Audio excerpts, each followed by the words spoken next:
this mental illness called alcoholism. And I want to explain what that looks like. If you have an alcoholic mind, you are constantly thinking everything, right? In your little tunnel vision, you see things the way you want to see them. Everything has to be the way you want it to be. You get very irritable, restless, and discontent when people aren't doing what you want. They're not turning out the way you want. You're not getting what you want. You're losing what you have. And what happens is you start to think you could read minds. A lot of people do this. You're going to say to me, Karen, a lot of people do that, right? If I'm sitting there and I'm sitting on the couch and someone walks in and I'm eating Doritos and drinking a Coke, let's say. They walk in and look at me and I think to myself, you know what? I know what they're thinking. They want me to get up and help them. They're working, they're vacuuming and cleaning, and they want me to help. I know what you're thinking. And they say, you know what I'm thinking? I know what you're thinking. You want me to get off my fat ass and help you, don't you? And they say, no, I was going to ask you what you wanted for lunch. Does that seem familiar to you? That you always think, those people over there are talking about me, those people are mad at me, she seems really upset, I wonder what I did wrong, right? Now, the mental illness is not so much that you think that you think you know what other people are thinking, or you think you understand something, right? It's when you act on that. It's when you make stuff up, right? You're not even sure, and then you react accordingly. I'll give you an example. When I was about 10, right, we had these 10-speed bicycles in my neighborhood, and there was about 6 of us girls that ran together. We were like a gang, right? Like a hoodlum gang. We were great girls, but we rode around on these bikes everywhere, 10-speeding everywhere, and you could always tell where we were at, whose house we were at, because we just dropped our bikes down in the driveway or in the front yard, and we were inside. You could see, right, like 6 to 10 bikes, just there they were, like a gang, rode into town. And one time we were at my friend Susie Simon's house, and everybody was inside, and I was sitting on the front porch. A couple people were outside with me, and just Susie's screen door. It was in Spokane, Washington. We had screen doors. The door was open, but the screen door was shut. And they were inside, and the TV was on, and I was outside with a couple girls, and those 2 girls went inside, and all of a sudden I was outside by myself. And I was sitting there, and I thought, oh my God, they're talking about me. I could hear it. I just knew they were talking about me.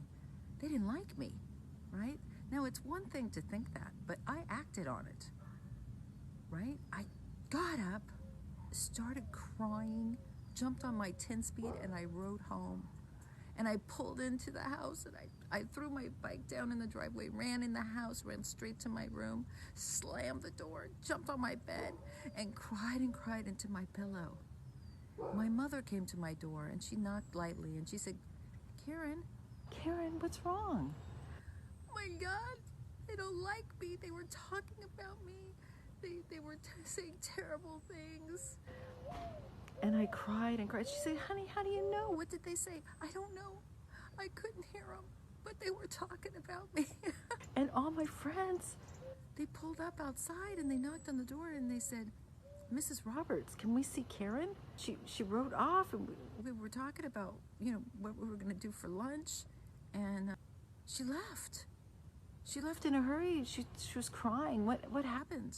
And they came in. They said, Karen, we weren't talking about you. We were talking about going to Marcy's for lunch. Her mom was going to make hot dogs. That's all we were talking about, was we should go to Marcy's for lunch because her mom was making hot dogs.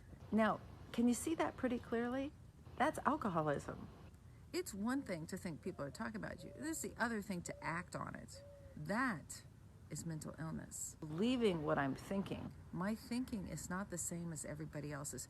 Nobody else in my friends might have one time thought somebody was talking about them, but they didn't act on it. You know what? I have a history of quitting jobs, breaking up. I have been miserable for days because I thought someone was cheating on me. He wasn't. My mind started going. I made up this story. It went on and on and on. And all of a sudden, all the things started connecting. It all made sense, right? oh my God, that's why he did this, and that's why, and I couldn't reach him that day, and it's because of this, and he's probably been seeing it for months. I know who it is. I know who it is. It's that girl that came to the house. Oh my God, that is mental illness. That is alcoholism. And you see in all of that, all those examples I gave you, I'm thinking about myself. It's all about me. There's no room in there for anybody else. Whether it's self-pity, remorse, guilt, fear, resentment, it's all includes me. These are just ways for me to think about myself, and then I make shit up. And I'm gonna blame you. Those are just some of the inconsistencies of alcoholic thinking. If you have a loved one that behaves like that, it's not on purpose. It's the way their mind works. Most likely, you're dealing with an alcoholic who is selfish and self-centered to the core, and they can't even see it.